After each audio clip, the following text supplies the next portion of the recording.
He read the letter and started crying so bad that I pulled over. He didn't understand why I would help him. Apparently our awful parents had him convinced that I would beat the crap out of him if I knew. I thought he'd call or text his boyfriend right away, but he spent at least an hour sobbing. I just kept reassuring him that nothing was wrong with him, that he's not broken or damaged or something that can or needs to be fixed. I felt like a broken record, but I think it helped, or at least I hope it did. After he calmed down, I was able to talk to him for the rest of the drive, dinner, and even most of the night. I told our parents he'd crash at my place cause it got late when we grabbed food, and said that we got talking to two girls, which admittedly led to no fight or questions. He then told me they hadn't physically hurt him, but when they found out, they trashed his room searching for gay. This meant anything rainbow or not masculine enough, and they destroyed anything found, including a couple printed pictures he had with his boyfriend. They also deleted all the pictures off his phone and blocked his boyfriend on it. Anytime he used a laptop or phone, they would sit right next to him like vultures. The rest of the time they kept the devices locked up from him. He told me they searched his room once a week just in case he found a way to sneak something in.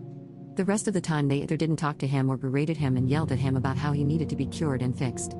He cried a lot throughout talking about all of this stuff, including me asking the tough question that he didn't want to answer. I asked about how depressed he had been, if he's been self-harming or contemplating self-slaughter.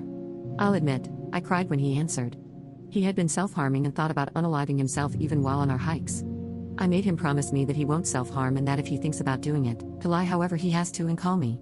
I told him if anything happens to him because of my parents, I would unalive them.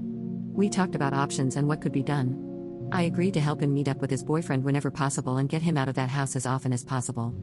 He did end up calling his boyfriend between us talking, which made him cry more but smile too. I promised him I'd do anything I could to get him out of that house permanently, whether it was an emancipation fight for custody or whatever.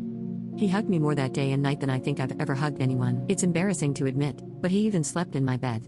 He was able to see his boyfriend the next day before I had to bring him back home, which freaking killed me inside. Luckily, I was able to get my brother out on another occasion soon after. I had planned to go camping with my best friend and was able to take my brother and his boyfriend with us. It was really nice to see them together and so happy. Soon after, I went over to go help him with a project. I discussed some ideas with him and told him that if I could pull one off, I might be able to give him a spot to hide a phone, cause I really wanted him to have one for an emergency. Thankfully, I was able to make it work and got him a phone to keep stashed to contact me and his boyfriend. After that, I immediately got to working with an attorney. He got to work soon after. It took some time, and after some chaos, my brother is now living with me. It's not a done deal by any means. We have a court date in a month, but at least till then he can live with me. My attorney has been fantastic and fast with helping me get things done. We're working on emancipation, on me becoming his legal guardian until he's 18. Now that my brother is with me, he is feeling great, but I'm still gonna make sure he starts seeing a therapist, since it will help with the legal stuff if he is. I'm beyond relieved. It was killing a part of me knowing he was in that situation. We were able to get a temporary no-contact order against our parents so we don't have to deal with them till court. I'm hoping everything plays out right so that we could eventually cut them off permanently.